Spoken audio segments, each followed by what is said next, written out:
Perfect. Okay, so hello everyone, welcome. Thank you for joining us today for this webinar, Fair for All webinar series called Working Smarter, Effective Material Production and Tailoring EAL Instruction to Individual Needs that ERASA is hosting in partnership with iSense. My name is Florence. I'm the Sector Engagement Lead at the Atlantic Region Association of Immigrant Serving Agencies, also known as ERASA.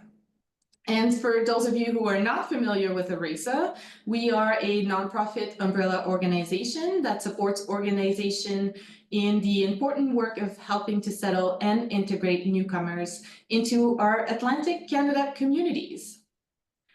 And I would like to also take a moment to acknowledge that I am currently in Mi'kmaq, the ancestral and unceded territory of the Mi'kmaq people, and that I am grateful for the peace and friendship treaties. You may be joining us from Atlantic Canada, the traditional and unceded territories of the Beothuk, Mi'kmaq, Maliseet, and Pescatomakati peoples, as well as the homelands of the Innu and Inuit of Labrador. We recognize the ancestral and continued ties of Indigenous peoples to the lands and waters of this region.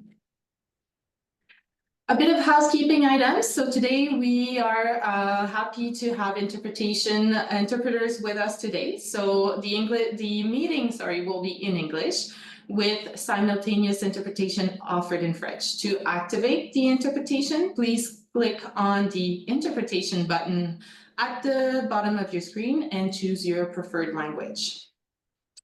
If you have questions, we will have a Q&A session at the end of the presentation. You can post your question in the chat or use the raise your hand function in Zoom.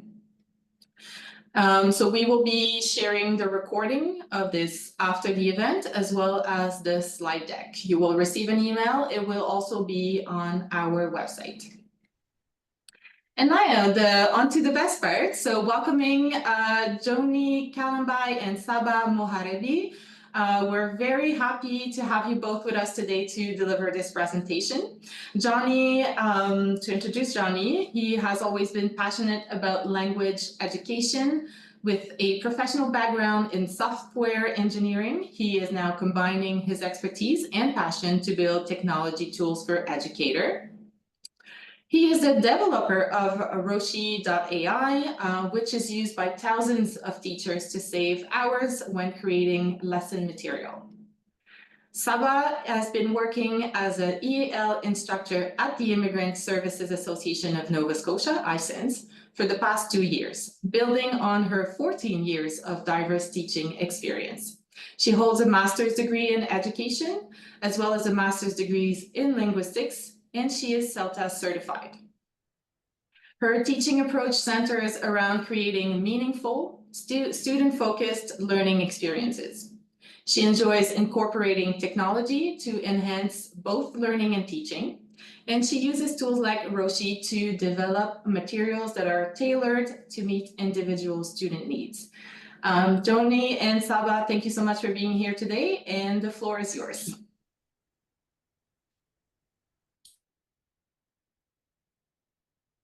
Okay, thank you so much. Can you hear me well? Great, thank you. So I'm going to share my screen before I start. And okay, sound is shared. Okay, do you also see my screen? I can also see Johnny. So Johnny, can you see my screen? Okay, great, thank you. Okay, good afternoon, everyone, and thank you for joining us today. My name is Saba, and today I'm very excited to co-present with Johnny, the developer of Roshi AI, on how this innovative platform can transform the way we design and deliver lessons in EAL classrooms. Before we start, I just want to take a moment and acknowledge that we are on unceded traditional Mi'kmaq territory, and we are grateful for the peace and friendship treaties. At iSense, as we work to settle newcomers to Nova Scotia, we honor and respect the Indigenous people of this land. Thank you. And before we start, let me just quickly outline the agenda for today.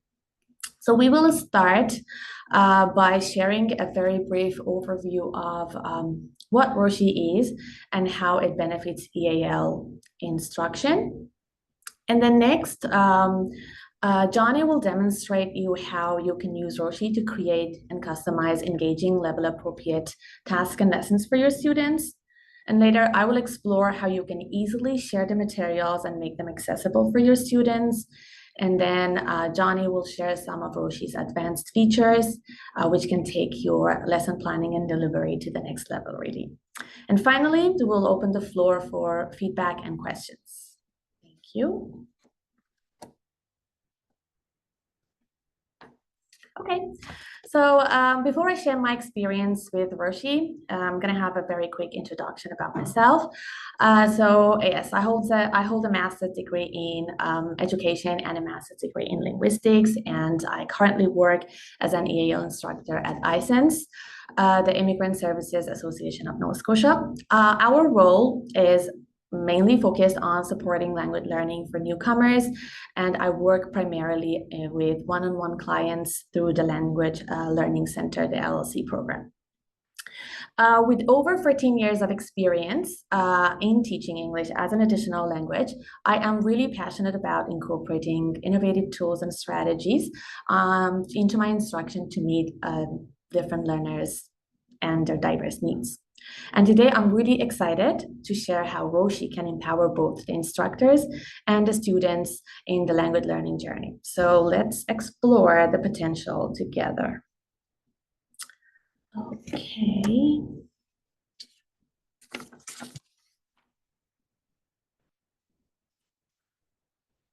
So personally, I was introduced to Roshi through my work at ISENS in the Language Learning Center program.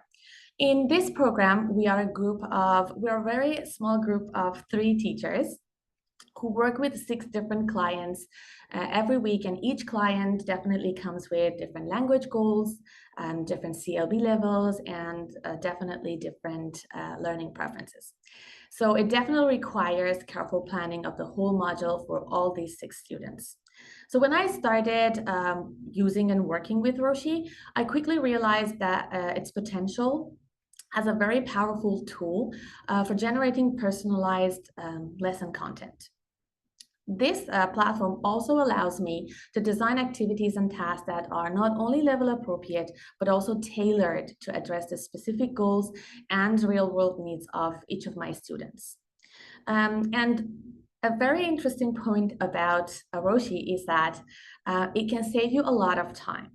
So instead of spending hours crafting materials from scratch for each individual, I can rely on Roshi to create customized lesson assessments in a few minutes. So I can use the time that I save and then work on the meaningful feedback I give to my students, and can work on how engaging I want my lessons to be. So I'm pretty sure that I'm not alone in this, and it really doesn't matter what program you work for and how many clients you have every week or every day. I'm pretty sure that as educators, we're always seeking for tools that can make our lessons more engaging and more interactive. We are always looking for something that can adapt to students' different CLB levels, proficiency levels, and learning preferences. And more importantly, we're always looking for something that can save a lot of time in lesson planning so that we can focus on the quality. So for me personally, Roshi has checked all these boxes. And today we're gonna explore with you how Roshi can create lessons, tasks, and activities tailored to your students. Okay, so I'm going to start before I ask Johnny to join. So I'm going to start with sharing my own experience with Roshi when I started to use Roshi. So when I looked at the options that Roshi gives me, and it's a lot. And I'm sure that I know that Johnny is working constantly on Roshi, so there will be more options. And for me, when I first started to use Roshi, The from the web options that we have here, link to any article from the web and link to a YouTube video, were the first things that I noticed. So it happens to me a lot that I want to use an article and I want to use a video, something that has an outside source. I want to use it in my class and I want to build my lesson on that, or at least I want to create some activities based on that source. So I'm going to share how I use these two options and how easy they are for you to use, and then Johnny will probably will go deeper into all the options you have on Roshi. So for this, I'm gonna open up my Roshi page. So these are the options. So when you open Roshi, these are the options that you instantly see, and it asks you how you would like to start your lesson. I am going to choose link to any article from the web. And then it instantly gives me a box where I can copy and paste the URL of the article I want to use. For this one, I chose a health-related topic, which is from the NIH website, Panic Disorder When Fear Overwhelms. So many of my clients are either in the field of healthcare or they want to, and some of them are really interested in learning about mental health. So this is one of the articles that I found very interesting. I copy and paste the URL. I go back to Roshi. I paste it in the box. And then it still doesn't give me a title. I can go ahead and give it a title myself, or I can wait for Roshi to create it for me. So what I need to do next is to download the texts. Now Roshi is able to identify the text of the article. And as you see, you have the link over here. It's also important to pay attention to the details it gives you. For example, this article has this number of words, and this is because when you choose to create audio in order to make it more accessible and inclusive for your students, when you want to add audio and when you want to generate audio, so when you want to ask Roshi to generate audio for you, sometimes this option is off. It's because there are many options in terms of voiceover here, and it seems like the first one that I have chosen is only for text with less than 500 words. So I go with another one, and then the problem is solved. So the moment I start audio generation, it will generate the audio for me as well. I'm not going to do it now because it might take seconds. I just want to save every second here, but it's pretty easy and straightforward. Next, it will ask me if I want to have a vocabulary list. I always choose yes, because I found this very interesting, and I want to have it part of my lesson. For this part, I can choose term definition. So students will be able to match the terms and to their definitions. And then I'm going to ask Roshi to create it for me. I can choose 2, 3, 4. It doesn't really matter how many I want. And then I can tell Roshi what words exactly I'm looking for. I'll go with keywords, but if you want to be more specific, you can just ask Roshi to give you specific words. And the moment I generate, it gives me a list of words with their definitions, and students are supposed to read and match.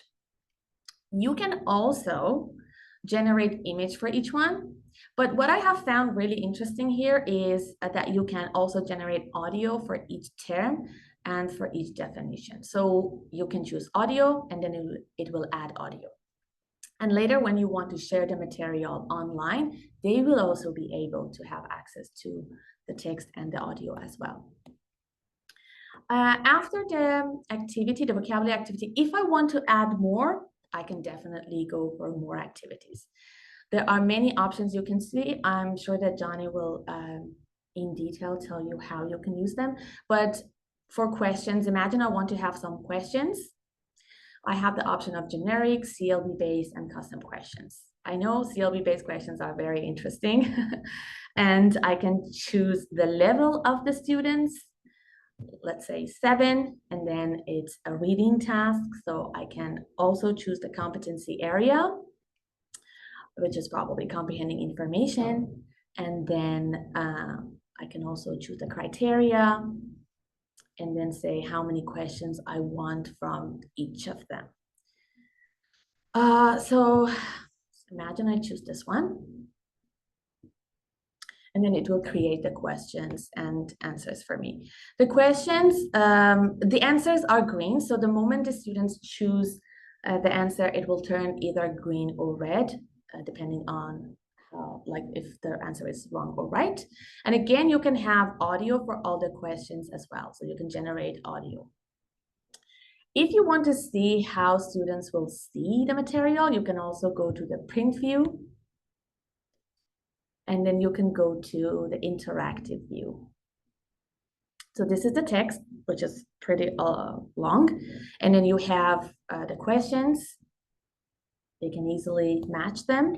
And then they can see the questions and choose the answers. Okay, this is how you can go from an article. Another option that I would like to explore with you is how you can create a lesson using a YouTube video.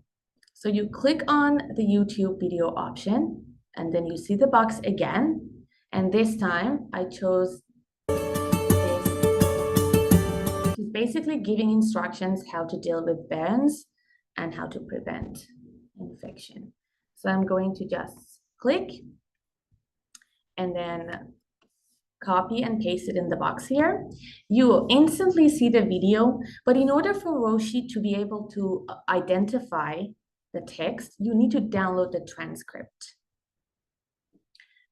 You can later remove it if you don't need the transcription, but you need to download the transcript so that Roshi can build a lesson on that. So next, you can just check the number of words, but for this one, I don't need an audio because basically this is a video itself. So I check everything, and if I'm happy, I just add a vocabulary list again if I want to. I'll go with term definition and then the keywords again.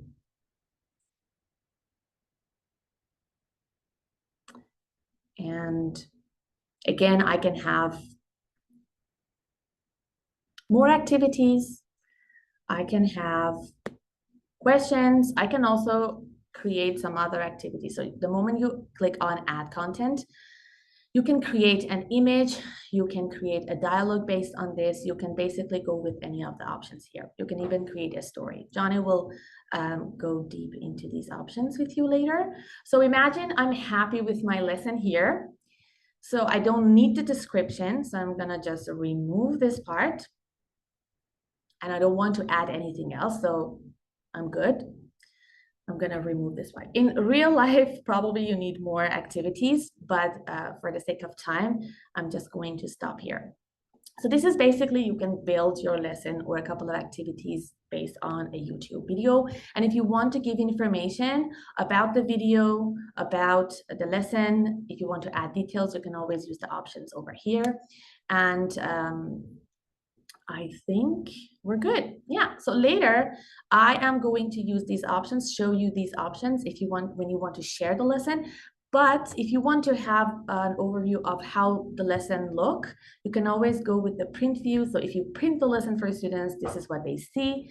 And if they see it in an online version, like a matching activity and then the video, they will probably, they will see it like this. But later I will tell you how you do it. So Johnny, I think I'm done here. Sounds good. Thank you so much, Sala. Let me take over the screen sharing for you.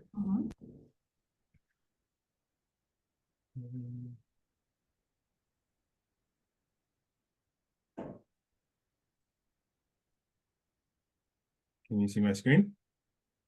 Yes. Very cool. And can you, actually, I forgot to, I don't know if I checked audio. Can you hear this? Oh, wait, no, it's muted. Can you hear? Only a 5 to 10 minute pause. Okay, cool. All right. So yeah, thank you so much, everyone. I'm not going to do a whole big intro on myself. But essentially, I'm the creator of Roshi. Been working on this for the last couple of years or so. as a one-person team out of my apartment here in Vancouver. And yeah, of course, I'll be a little bit biased when talking about this platform, but I do see some familiar faces looking at the name of participants. So I think that some of you are familiar with the platform, and many of you are completely new to it. So I'm going to walk through in a little bit more detail. Well, actually, I don't want to. Saba has explained some stuff very well, so I'll do my best not to repeat anything that she's gone through already. But I'll touch on some other things, and I will do my best to go over some how-tos in a way that's, for people who are completely new to this, will be able to follow along. For people who are somewhat familiar already, hopefully we'll be able to learn something new. One of the things that I actually forgot to touch on very early on is that we have made it so that if you want to follow along and try some of these features, if you go to roshi.ai/AI Summit, you should be able to access all of the features that we're showing today, including the paid ones. And you won't have to put in any payment information whatsoever. All you need is an account, email, and password. I just put the link in the chat as well.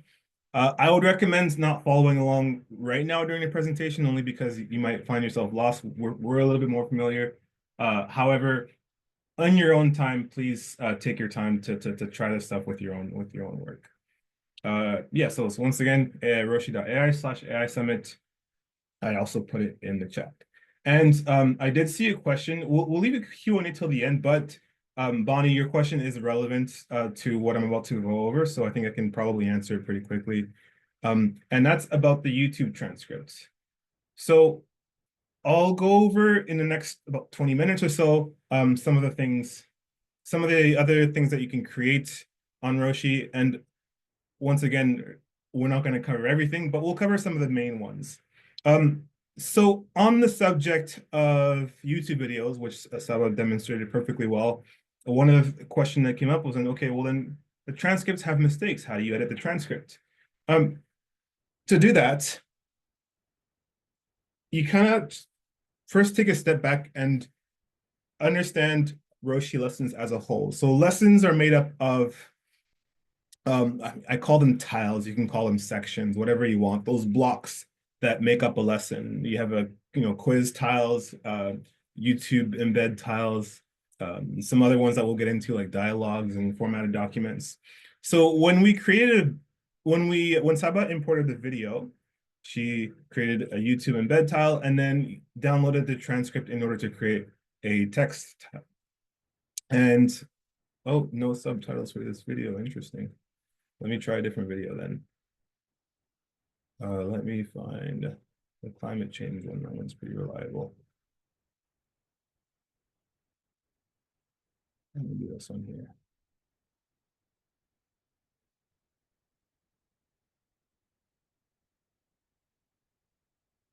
There we go. So we're gonna get something like this, which is obviously not ideal. You can if you want to, but your students aren't gonna like you very much if you show them this big block of text that's extreme of consciousness with no punctuation, no paragraph breaks whatsoever.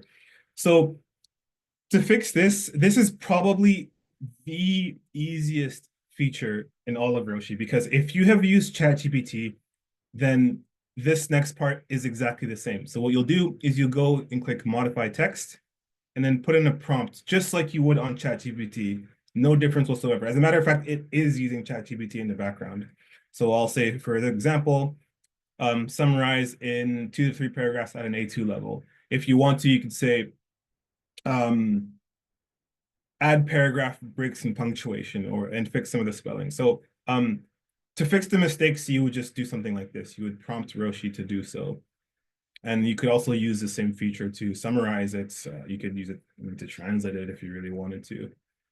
And then you have now I have, instead of the YouTube transcript, I have the summary. And you can do the same thing if you use an article as well. You can summarize it.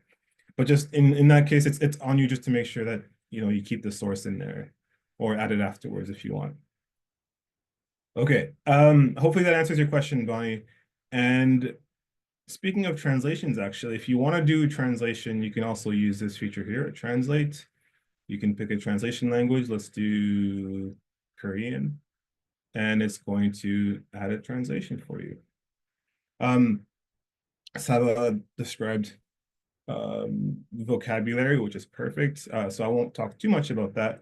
But one thing I'll mention very quickly is that in addition, so not dialogue, vocabulary. Here. In addition to audio for the vocabulary, you can also generate images for them. So I'll just click.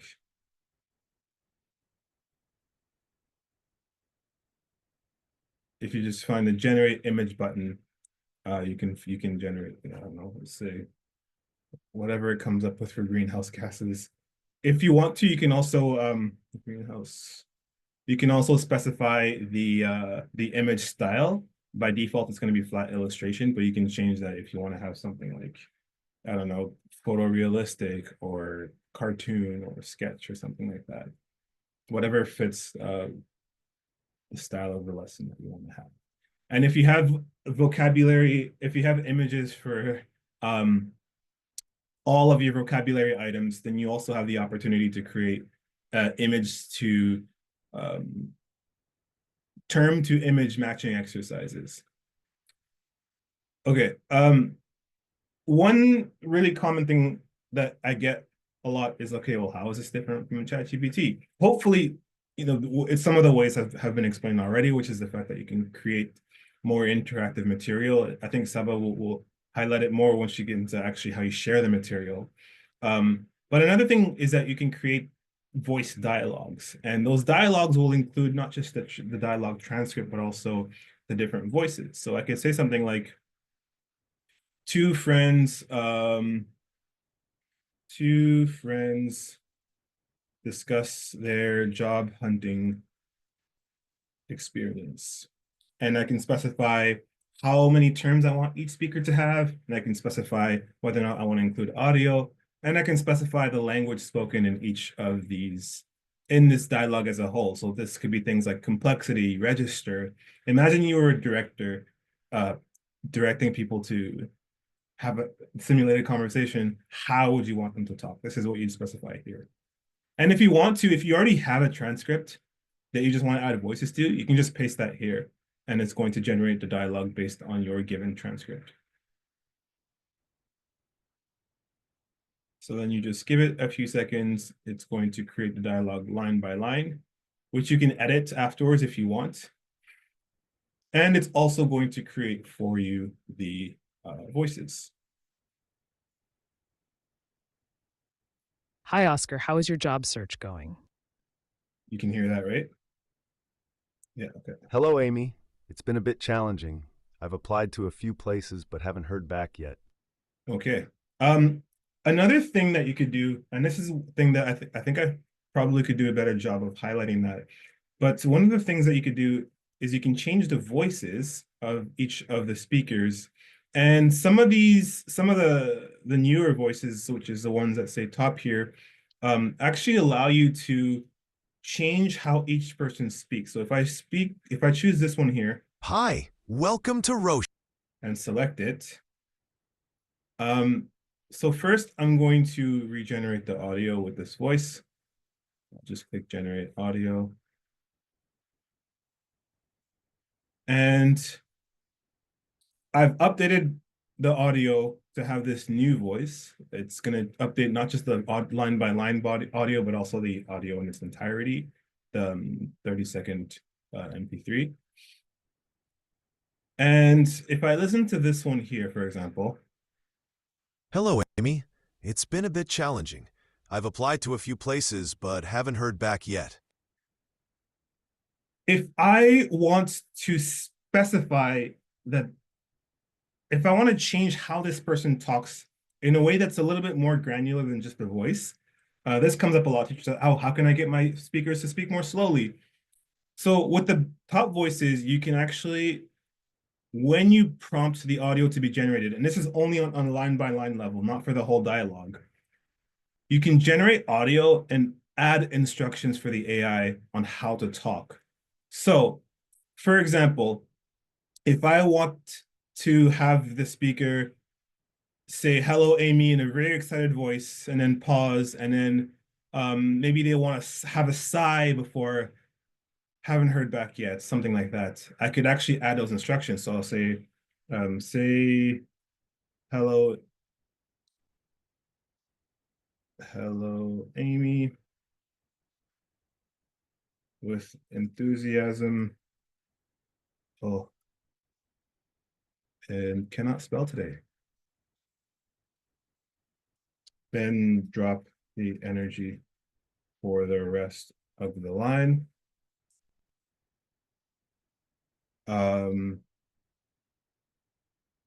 Sigh before haven't heard back yet. And you can, this is kind of contrived. You might say something like, speak more slowly in this particular way, or pronounce this particular phrase in that particular way. However you want to give, if the AI doesn't pronounce something in the way that you want, this is where you would specify. So let's hear what it gives us. Hello, Amy. It's been a bit challenging. I've applied to a few places, but haven't heard back yet. So this allows you to have much more dynamic dialogues, and it allows you to, especially if you're teaching lower level learners to whom you want to make sure that the pronunciation is exactly the way you want it to, you can add those instructions here. So this is something that you can do with specifically the like the higher tier voices, the one that will work with 50 words or less. Okay. Another thing, and this is more to do with actually, this is actually very a feature that was requested a lot by LINC teachers, is that's instead of building things piece by piece, you can also create a dialogue, or sorry, an assessment in its entirety. And to do that, so you'd go to the start menu, you choose generate CLB assessment. I'm working on ways to add standards that are beyond just CLB, but as of right now, it supports CLB. You would specify the level, the skill, the competency area. Let's do comprehensive information, the statements, and then the indicators of ability that you want to test. And then you describe the assessment that you want to create as a whole. And I see, I don't know if Anita is on this call. Anita Prem Kumar, who's a iScience teacher who actually helped me put together this feature. So thank you, Anita. Your help has been extremely, extremely helpful. It has been very beneficial for making this happen. So I'll do find information on a payslip. I will click generate assessment. So when I click this, it's not actually generating the assessment. It's generating an outline just to make sure that I'm okay. It's telling me what it's going to generate. So it's telling me, okay, I'm going to create a payslip with these characteristics. Then I'm going to create questions that cover these. So it specifies the question type, the description, the level, so literal, interpretive, or applied, and the target skills or target indicators of ability. And then last but not least, if you want to, you can also include a criteria, which might not be as necessary if you're doing a receptive assessment, but when you're doing productive skill assessments like speaking and writing, those are going to be very helpful. If you're happy with the outline, then you hit generate. You can make changes too before if you want, but once you're happy with it, you hit generate, and then it actually creates the assessment. So now I have the specifications. It's going to create for me a payslip. It could, if you had described something like a brochure or a poster or a memo or an invoice, it would create that for you. And then it's going to create for you the questions that are based on that formatted text. So this is an easy way for you to create a lesson or an assessment as a whole instead of adding the elements piece by piece. Because I don't want this to be too overwhelming, I think I will probably stop here in terms of like creating content, but I encourage you, once you have the chance, to spend some more time looking into the things you can create. Like, for example, the questions that you can create tables. So if you want to write your rubric from scratch, we've added, you can add images, which is just, going to prompt you to either add an image or upload it. And you can also, I'll talk about these a little bit later on in the advanced features. But last thing I'll say about this lesson creation feature is that in many of the tile types, you'll see a button at the bottom called Ask Roshi. So if you're not quite familiar with, you definitely won't be if you're just starting out, what buttons to click to make changes to particular things, you can actually just prompt Roshi to make the change for you. So instead of adding questions one by one, multiple choice, or generating questions based on different templates, I can just literally just tell Roshi. So I'll say, hey, what's the text here? Okay, so add 3 comprehension MCQs about the dialogue, and 1 open-ended reflection question.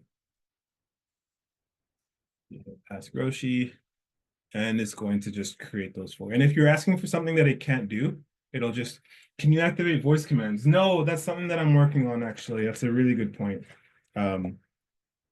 No, so not yet. And then, yeah, and if you're not happy with it, this comes up a lot, especially not just for quizzes, but also in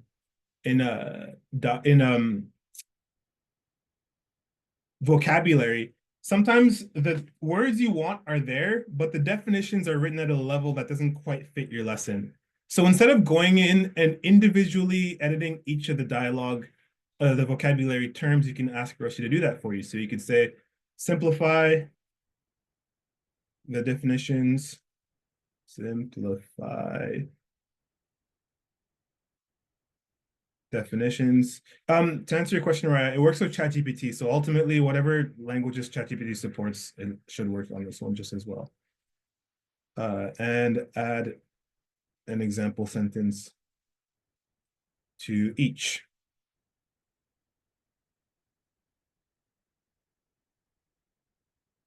So it's going to rewrite the definitions so that it's more in plain English, and it's also added an example and sentence to each one.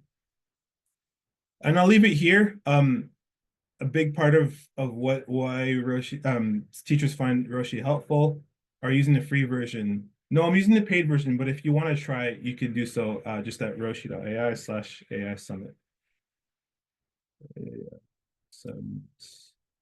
And yeah, a big part of what Roshi what teachers find helpful in Roshi is the ways you can share it. So things like Google Forms, H5P, embed codes, but I will let Saba talk more about the sharing and using it in the classroom, and pause here.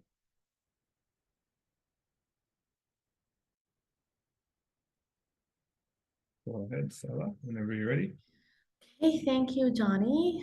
I guess we have some questions in the chat that we're going to answer during the Q&A session that we have at the end. Okay, so I'm gonna share my screen one more time, and I'm gonna make sure everybody can see. I can only see you, Johnny, so can you please confirm that you see my screen? Yeah, I see your screen. Okay, perfect. Okay, so let's go back to the very first page of Roshi. So you have a lot of options here, and it really doesn't matter which option you go for. At the end of the lesson and at the end of the task that you create, you want to share it with your students. And in terms of sharing, I just found Roshi very accessible and inclusive. So it gives you a lot of options. Depending on what platform you're using with your students or what your students prefer, you have a couple of options to share your activities or lessons with the students. So I'm gonna start with a lesson that I have already created. Maybe we go with the easy options first. Okay, so I have created an illustrated story with the topic of keto diet weight loss. And so the story has 1, 2, 3, like 6 pages, and each page comes with a picture that I have asked Roshi to create for me, to generate for me. And each page has 4 lines, and this is for CLB 304 student of mine that I had. So as you see, I have already created a matching activity for my student. I have audios here. And then if you're not happy with the list, you can always edit. You can always remove from the options here. So edit the term, remove audio, or delete it completely. You can also generate image for each option. And if it's something that you want, if like a change that you want to apply to the activity itself, you can ask Roshi to edit that for you. But if it's something specific, I think it's better to go one by one. And then I also asked Roshi to create like an imaginary assessment. I have the information of my assessment at the top, and then I have questions. If you're happy with the questions, you can keep them. I have like 5. I think 2 of them are open-ended questions, or maybe not. No, all of them are multiple choice. So if you want to have another question, you can definitely add from here, generate questions. And then you can go for the same. So CLB, I just want more. So I'll go CLB 3, and then comprehending information, and like doesn't really matter which competency area you want to go for, and then create more questions. So now imagine I want to share the story and the activities with my students. And as you see, the story, each page also can have an audio. So I've also created an audio where you, and it gives you the option to download the audio as well. So if I'm happy with my lesson and I think I'm done, it's time for me to just check and see what my options are in terms of sharing it. I have the print option, so I just click on the print view and then see if I'm happy with layout and everything, and then the questions and the vocabulary, and then the questions. If I'm happy, I can easily go for print as PDF. If you want your students to have the answer key, you can just toggle it and then they will be able to see. But I usually don't allow them to see. So you can easily print as PDF. And then you can share the PDF file on Avenue as a file, or you can share it with them on WhatsApp, wherever you want to. What I found very, very interesting about Roshi is that it allows me to share my materials in an online interactive version. So I'll go for interactive view. The interactive view obviously allows students to have interaction with the worksheet. So they can play the audio, they can read, and they can also change the speed of the audio. They can also download it for themselves. So they have access to different features, and then they see the matching activity as an interactive one as well. So they can just go ahead, click, and then when they're done, they can check the results. And if they're not happy with what they have done, so they can always go back and then do it all over again. And for the multiple choice questions, they can just choose their answers. And then at the end, they can click on show result, and then they will be able to see what they have done. How you want to share, how you can share the material is also very easy. So when you go for the interactive view, then you can click, and basically it's very simple. You can just copy and share the link. And if I do it here, this is what my students will be able to see. But because we are all working with Avenue, if you have your student on Avenue, you can easily share it here, go for adding activity and then a URL. and then put the URL there, and then they will be able to access the material very easily. And if they are not, you can easily share it in the chat box on Teams or on WhatsApp and anywhere, and they will be able to have access to it. So that's for sharing the material in a PDF form or an interactive version. Another option that I would like to explore is sharing your material in an H5P format. So for that one, I have chosen this activity, like this is basically a listening task. Airport arrival procedure. This is a dialogue that has been generated by Roshi AI. And it's basically a conversation between Amy and Oscar. You can easily change the names if you feel like Amy and Oscar are always having conversations. You can definitely change. And then you can, after you're done with the dialogue, you can combine all the audios and have one single audio over here. Then you go ahead with the activities you want to have. So basically, I have a list of questions here, multiple choice, and then 2 open-ended questions. If you're happy, you can keep it in this way. If you're not, you can just erase the open-ended questions ones. For example, if you don't want to have them, you can just click and you can remove it. When you're happy with your material and everything is finalized, then you can just choose the option export and share here and export H5P. So the moment you click, it will generate the H5P activity. I have already done that in order to save time. So this is the H5P activity that you will see. Okay, this is, for those who are not familiar, this is the Lumi. I use Lumi because I usually edit my H5Ps. So the moment it downloads it for you, then you can open it on Lumi and then basically just edit some of the features. And you can visually make it more pleasing for your students. If you want to add any photos, add more photos or add audios, you can do that here. So this is how your students, so you can click on view option at the top, and this is how your students will see. That's a topic, and that's those are the questions that I had. This is the open-ended question, and again, another multiple choice. So I go to edit. This is a listening task. I want my students to be able to listen and check the box.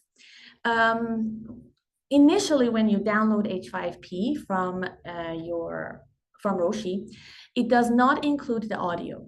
So I did it manually, which was very easy. So from Roshi page, when you're done with your dialogue and it's finalized, you can just download it here. I have already done that. So when you click on download, it will give you the audio. And then you can use it for your H5P activity, H5P file that you were creating. So the first one already has, and I'll work on the second one. So I want to add audio to this slide. So I click on audio and then source file. And then from my desktop, I choose the file that I have already downloaded.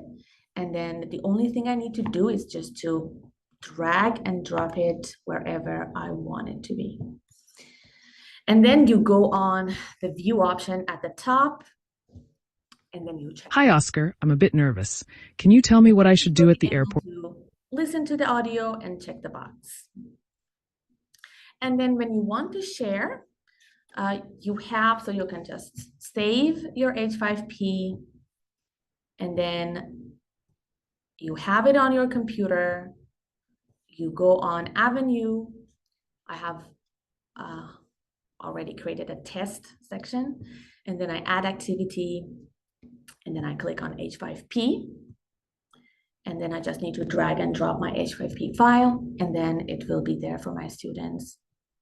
So I should give it a name, and then I can just drag and drop my H5P here, and then it will upload it on Avenue, so students will be able to see it. And another option that I would like to explore is Google Form. So for this one, I would like to go, I would like to use another reading task. Again, it's a health-related topic, the field of healthcare. So this one that I have created is like a skill using tests. So this was for the sake of this presentation, and the title is Understanding Psychosis. I have all the information that I want my students to see here. You can definitely play around with it and just organize it in a way you want. I have a very short text. I used NIH website, and then I asked Roshi to summarize it for me, and I'm pretty happy with the text. I created some questions, and now I'm ready to use it for my students as a Google form. So again, when I'm done with everything, I click on export and share, and this time I create Google form.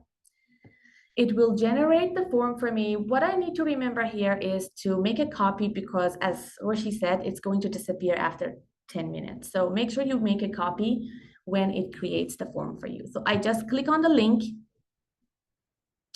and then I can see the form. So I make a copy, and then I can tell Roshi where I want it to be. So I have chosen OneDrive, and then I can change the name if I want to. I make a copy. I don't change anything because I want to save time here. So now I can actually work on this one, because this is the copy that I just made. So this is the title. I want to change it. So I am more than welcome to do it here. And it doesn't include the text. So if I want my students to see the text, I can either add a section or I can just put it here. So I go back to the lesson I had, and I just copy and paste it.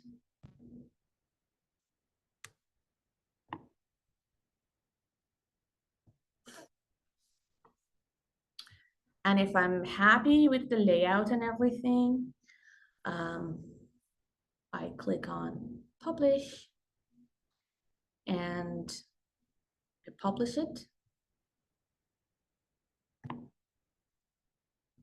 And then it's time for me to share my lesson with my students. Before you do, again, you have a lot of time before you share anything with your students and make it public. You can just edit the sections. If you want your students to be required to answer the questions, you can just toggle it. If you want to change the format, edit anything, definitely you're more than welcome to do that here. So whenever you're happy with the form, you just click on share. And here you just need to go to the responder view, which is restricted now, and then change it to anyone with the link, and copy responder link, and then basically just share it with your students on Avenue, on WhatsApp, in the chat box on Teams. And then again, because this is a link, I can add another one here. I have already done that for you to see. So I just click on URL and I put the link there, and this is what my students. Excuse me? Okay, so yep. So the last thing that I need to do here, so I'm done with the text, I'm done with all the questions. I shared it with my students. I have the link, I put it there, and then I can go to responses and then click to, so I go to responses, click to sheets, and it will give me an Excel sheet where I can track responses. So whenever any of my students respond, then I will be able to see, I will be able to score, and I will be able to see their answers as well. So this is basically the Excel sheet will give you access to the responses, and you can track everything from there. So these are different ways. There are some other ways, and I think we can have, if we had a follow-up session, we would be able to go and delve into other areas as well. But these are the very easy common options that you can use when you want to share your lesson. So I will answer all your questions at the end of the session during the Q&A. And thank you. So Johnny, over to you. Sounds good. Thank you, Sarah. Let me replace screen share. And there we go. Okay. We have a Q&A at the end, but I'll touch on a couple questions that just could be answered pretty quickly.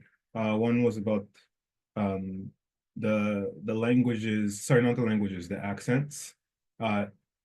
Essentially, when you use voices, there are some, like some of the voices here have like default accents, like British, American, Australian, Indian. However, the top voices, those, I'll spare the technical details, but essentially those, if you use the prompts to tell it how to talk, you can actually get it, you can ask for it to speak in a particular accent and it'll do so. I recommend you experiment with it. So the default accents are laid out here for you, but some of the better voices are able to actually switch accents if you ask it to. Someone's asking what H5P. It's like a interactive activity format. If you're not using it in your classrooms, then I don't think you need to even worry about it. If you really want to learn about it, they have a lot of good information on their website, but if your learning management system in your classroom is not using H5P, then I think, yeah, it's not, I don't think it'll be too important for you to learn about it. But learn about it on the h5p.org, and then if you have questions, you can reach out to me. But this will be more important for people who are using Avenue or some other Moodle-based platform where they're already using H5P. If you're using Google Classroom, then you can just stick to using Google Classroom. So I'm going to talk, before we get into the Q&A session, a little bit about some advanced features. And actually, I want to, just to kind of segue from Saba's great, introduction on how to share material. It's good, but I do often get the feedback. One of the questions that comes very often when I do webinars for schools or different events is like, okay, but can I not, it's cool that I can bring my Roshi content to Google, to H5P, to whatever, but like, what if I just want to send my lesson to students and then just see their responses?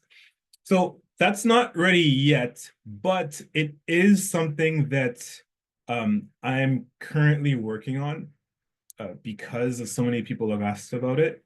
So I would say, I don't want to make too many lofty promises, but the way it's going, I'm hoping that within the next month or so, I'll be able to have the feature ready so that when you actually send a lesson to your students through the sharing link, when they make their responses, they'll be able to actually not just see the results immediately, but also have the results sent to you so that you can have a list, just like you would if you were sending out a Google form. You'd be able to actually see all the results that your students have sent over. And the next step beyond that would be to actually have, if you want to have Roshi help you give feedback on the responses, especially when it comes to reading and speaking exercises. So long story short, feedback and results collection are coming very soon to the platform. As now to focus back on things that are already available now, I want to touch on some of the more advanced features that people who are already familiar with the platform could experiment with. And honestly, I think that even some people who are just new to this could probably benefit from. And one of these is importing material. And we've talked about importing YouTube videos. We've talked about importing articles. And we haven't talked about it, but you can import text from a PDF, which I think is a pretty straightforward process. But one that isn't so straightforward is importing worksheets. Because oftentimes, especially if you've been teaching for a while or you're part of a program that's been teaching for a while, the best material you have is already made. And so why reinvent the wheel if you already have good exercise, if you already have good questions, good dialogue scripts, if you already have good vocabulary lists, then sure, it's not even as quick as it is to create stuff on Roshi, like it's still a waste of time essentially because you already have better material.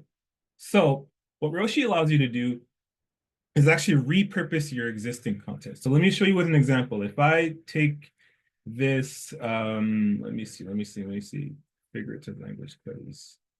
Okay, so here's a quiz on figurative language, and it's a PDF. It could be an image.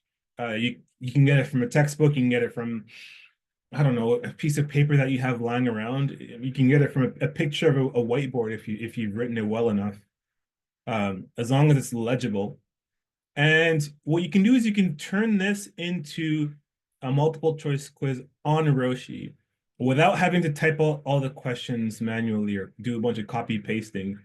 So to do that, you would go to import worksheets, and then you'd select from your computer, select the figurative language quiz. And what Roshi's going to do is actually scan that worksheet and take the static, written content from that textbook page or whatever, and turn it into interactive material that you can then edit, add audio to, repurpose, add more context like dialogues, and edit it just like Saba and I have been showing you so far. So this is a really easy way to digitize your old material. And even if you don't want to keep it on Roshi, if you want to just turn it into a Google form, you would just then click export, share it, and turn it into a Google form.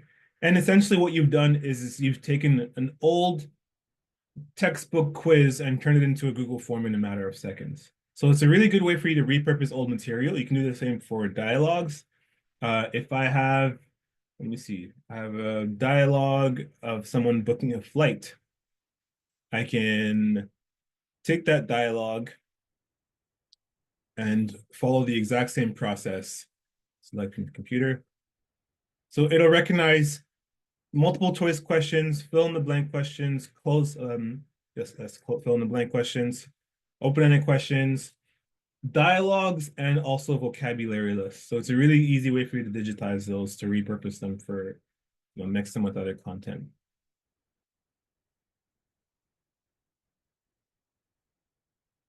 So this is a helpful features for you to, if you want to combine, if you want to reuse your existing material as opposed to creating new stuff. Another advanced feature that's helpful for especially lower levels is the ability to generate illustrated stories.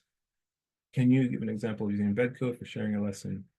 Yeah, so sharing a lesson with an embed code is that one, I would say it's for people who have control over their platform. So specifically, if if you have a learning management system in which you can, I don't know Moodle well enough to know if it supports embed codes, but most often people who use this when they have their own websites that they want to put their Roshi lesson into.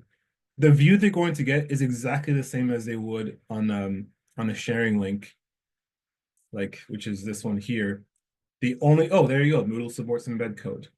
So it's going to look the exact same as a sharing link, except it'll be, instead of being a standalone page, it'll be embedded within whatever page you put the embed code. And thank you, Bonnie. Apparently Moodle does support embed codes. What else? Yes, the illustrated stories. So I'm going to start with a blank lesson, and then I'm going to add an illustrated generate story. And just like the dialogues, I need to specify the premise. I need to specify how many pages, and then whether or not I want to include a translation. Sure, why not? And whether or not I want to include audio. And then I'm going to specify the language in which, when I say language, I mean complexity or, text length, how you want this story to be written.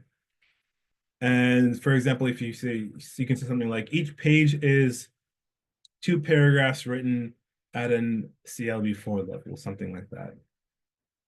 And then you click generate story, and it's going to generate for you a set of text tiles and image tiles that are laid out in a story for you to follow. And of course, it includes transitions as well. The images take a little bit of time to generate, so you might have to wait a little bit of time for those. But in the meantime, I'll also mention that when it comes to sharing material, whether it be through Google Forms or whatever, in addition to choosing to hide text or not when you have audio, like for example, if I wanted to, let me go back to my job hunting this. If I wanted to hide the text here, and I think Saba talked about this already, when I share this, then when I hide text, then the student will only be able to see the dialogue audio, not the text. So I can turn a reading exercise into a listening exercise. If you want to omit a section in its entirety, then from the options menu, you would click hide section. And now you can still edit it just as before, but now it's not going to be included in any of the sharing or export formats. It looks like our illustrated story is just about ready. Got the first image, first block of text, first image, first block of text, first image, first block of text. And in this particular case, the image isn't quite the same as the other ones, so you can easily just regenerate it with a different prompt. So those are 2 ways that you can create multiple sorts of content all at once. You can do import worksheets to import your paper material from outside of Roshi into your Roshi lesson. And you can generate story in order to create a bunch of images and text that are laid out in the form of an illustrated story. This is especially helpful for lower levels where you want to have a lot of visuals. And I did talk about this when I talked about the assessments, but just to kind of make sure I focus on this. If you want to create formatted text for your students to perform tasks on, I know that in the assessment, I showed you a invoice, or I think it was, it was a pay stub, but you could just easily create a grocery store receipt or a poster, and that will help you essentially simulate real world situations that your students will find themselves in. And what's nice is that when you generate these formatted texts, you can also generate content from that text, just like you would dialogue or a regular text. So I could say, now that I have this grocery store receipt, I want to add questions about that receipt. So I can just say questions, and then I'll say 3 MCQs about the receipts. You can generate a dialogue or a vocabulary list as well based on that receipt.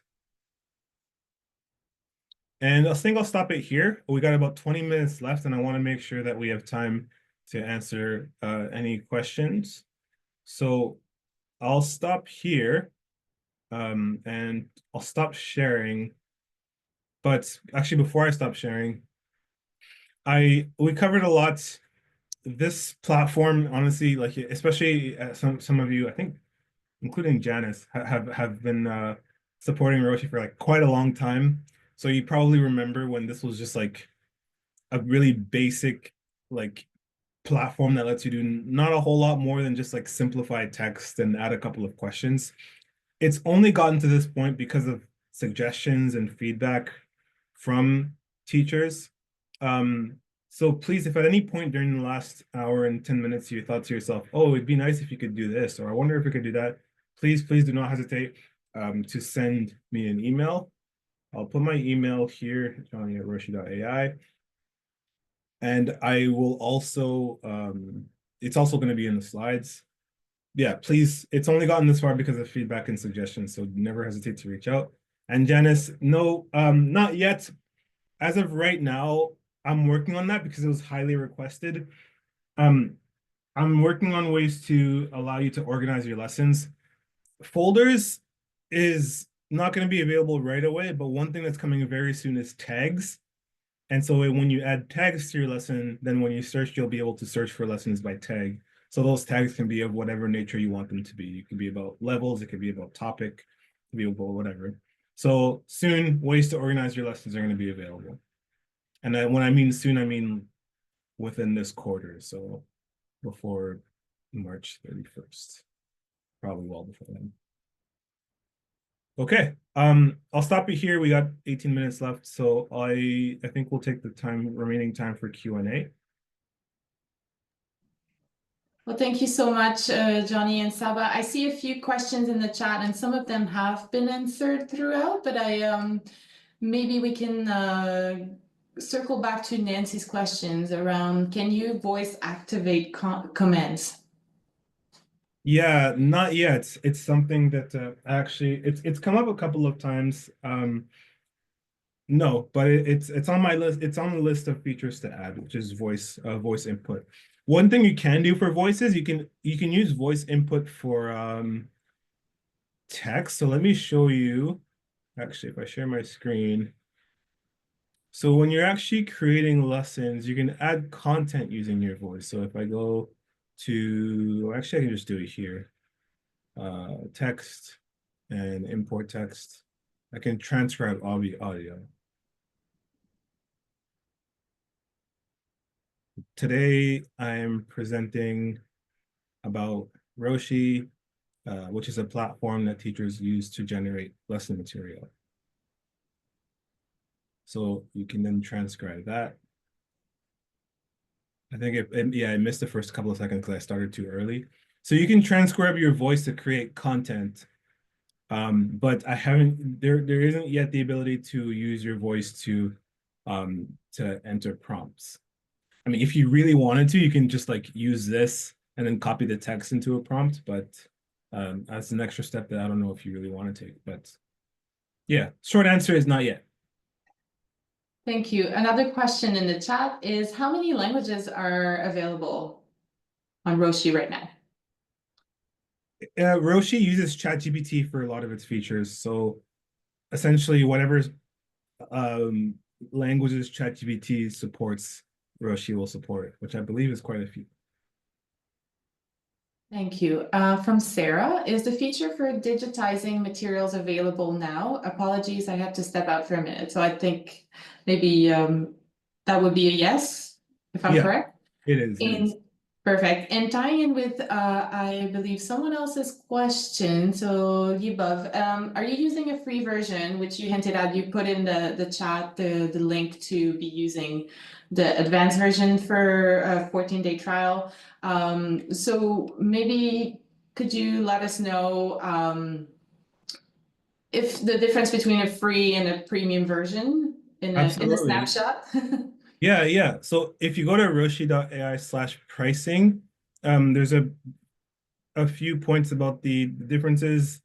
The main points is that like with the free version, the paid version, you can work with a lot of more text and you have access to more features like assessments and things like that, H5P exports. And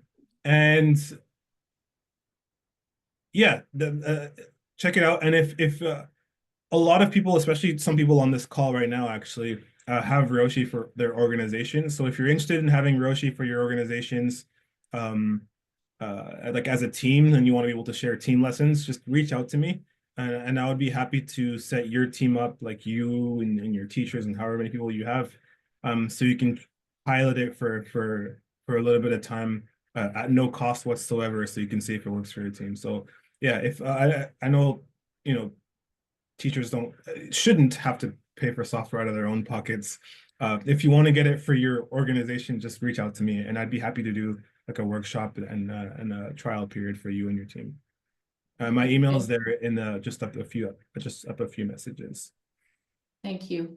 A question from Janice. For organizations with a team account where there is a tab for saved team lessons, is it possible to change this so we can see who in the team created the lesson? Oh, no, I've never been asked that before. That's a Janice, actually, if you don't mind unmuting yourself, I'm very curious to hear about how you benefit from that feature. I've never heard this before. Johnny, did you ask me? Sorry. No, Janice. Can you hear? Yeah, I can hear you. Okay, yeah, just so that we can go back to the person who created and ask them questions. And I mean, and also as the administrator of the team, I can also see who is actually contributing to our team account. That's a But yeah. it would mainly be just so that we can either credit that person or ask that person questions about the activity that they created. No, yeah, no, not yet, but I can put that very high up on my list of features. Thank you for the suggestions. Thanks, Johnny, for all the work you do in this. Oh, my pleasure. Much appreciated. I'll email you as I work on it to make sure it's working the way you're. Janice has been very, very supportive of Roshi from very early on. So if anyone wants to know about, well, I don't know. I'm not gonna. Yeah, if anyone wants to reach out to Janice and ask her about her experience or whatever, I think it's a good person to speak to, like how it can help your team.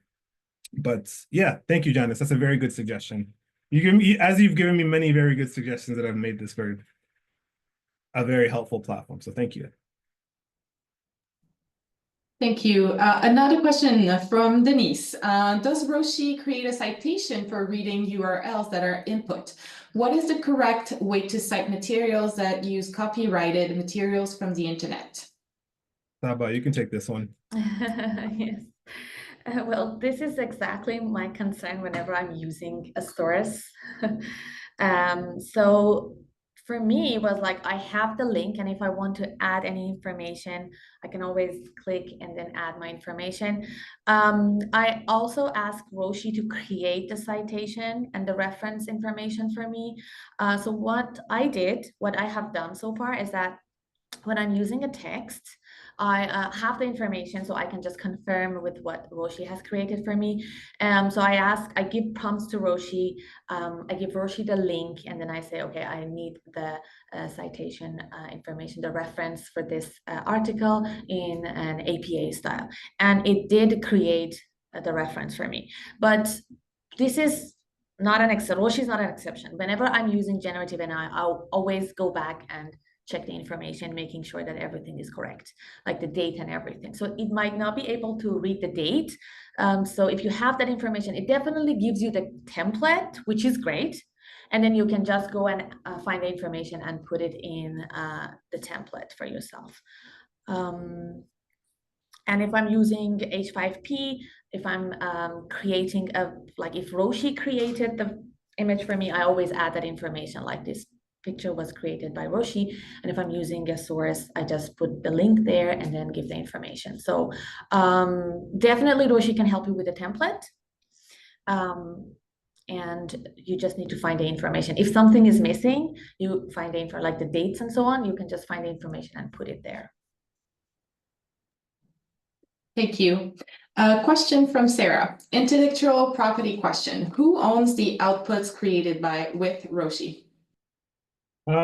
Short question. Short answer is you. If you want to look at the specifics, there's a privacy policy. I think it's roshi.ai/privacy. But the long short of it is, like, whatever you create on Roshi is yours. As a matter of fact, like, there are people who create stuff on Roshi and then go and sell it. That doesn't really matter as far as the company is concerned, because the goal here isn't to create material and be a content company, more to be the tool that you use to then create your own material, kind of like Google Docs or Canva or whatever. Now, obviously, if you like bring in an article or some textbook material and then like present it as your own, then you might have issues with whoever owns that original content, depending on what their rules are. But as far as like things that are created on Roshi, yeah, we make no claim to them.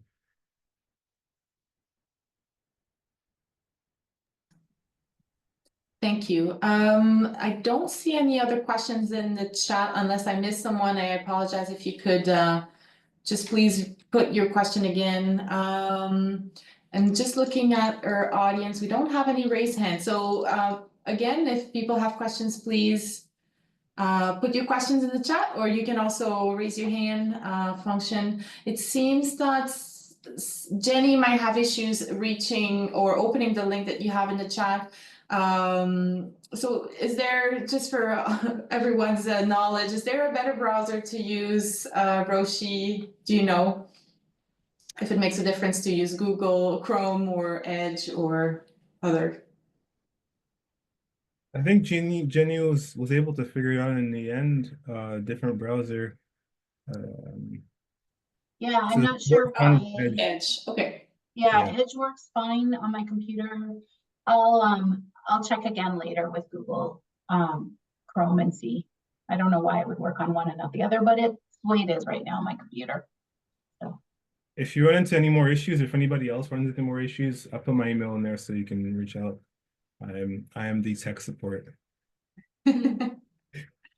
A question from Denise. How sophisticated is the generate function? Amazing demonstration of payslip and store receipt. What about an environmental assessment report, between brackets, for engineers to practice reading, close brackets? That's a very good question. And to be completely honest, when you're asking for like formatted documents, the more complex you want the document, the worse it performs. So if you want to create something detailed like a environmental assessment report, instead of generate document, I would instead suggest using just generate text. And to do that, let me share my screen. This one here. So instead of generating formatted documents, I would just generate text, because then I can just generate plain text, and I could say, like, give me a whatever 4-page environmental report about these facts and this and that. If it's just plain text, I don't know the exact details of it, but the way the AI works, if you just ask it for plain text, it does a better job at text. But if you ask it to make it a formatted text, it's not going to perform as well with really complicated things. So you could say something. So if formatted text is something I would suggest more for things that are basically, if the layout of the document is more important than the content itself, like things like, for example, a business card. Or I wouldn't say if it's more important, if the layout is important in order to simulate the reality or the realisticness of the text, then I would suggest using formatted text. However, if it's very content heavy, like a report or I don't know, a detailed email from a boss or something like that, then instead I would suggest using the generate text function. And you can do that easily just by creating a text tile and then going to, once this is done, I don't want to wait for it. You know how this works. Then you would just go and generate text, and then you can just prompt it to generate text, like here, a brief email to a colleague about weekend plans, or you could say a 5-paragraph report about this and that. Hope that answers your question. If it's very content heavy and complex, use generate text. If it's more about the format and layout, like a license or a form or things like that, then you can use generate text. I'll just keep this share up so you guys can see the last tile that we have with our emails. But yeah, there you go. And I did skip over a question. I apologize, Nikki. Thank you for putting your question again in the chat. So from Nikki, can you have Roshi to import a visual data text/form such as infographics or posters to generate a quiz? No, not as of right now. It's actually something that I'm looking at working on. I think the way it works is essentially you can add an image, but as of right now, that image can't then be used to generate content. Like you have to know, like if I add an image of two people walking down the street or whatever, then when you generate material, as of the way it works now, Roshi's not able to actually recognize what is in the image. So at this point, I trust the teacher to be able to just know what, like the image is there for the teacher to add. But as far as content that Roshi will use to generate material, vocabulary, questions and everything, it'll only recognize formatted text, it'll recognize text, it'll recognize dialogues. However, that is something that's being worked on as well. Soon, you'll also be able to generate questions based on images, but that's just not ready yet. So short answer, no, but soon. Same thing, Nikki, charts and graphs, no, but soon. As of right now, Roshi can't look at images for you to create. You can include them, but Roshi won't be able to generate any like material based on it automatically. Thank you. And a question from Haneen. Any material we generate using Roshi, we should cite, right? For example, created with the help of Roshi.ai or a different way. There's no requirements. I mean, if you want to, just to like support, me and the platform and say created by Roshi, I would appreciate it on a personal level. But as far as like legality is concerned, there are no requirements for how you cite stuff on made by Roshi. It's like, sure, I'd appreciate it, but it's not something I'll ever require of anybody. Well, I believe that's all the questions. I don't think I've missed anyone this time. Right, we're perfectly on time. So thank you so much, Saba and Johnny, for sharing your expertise today and your knowledge.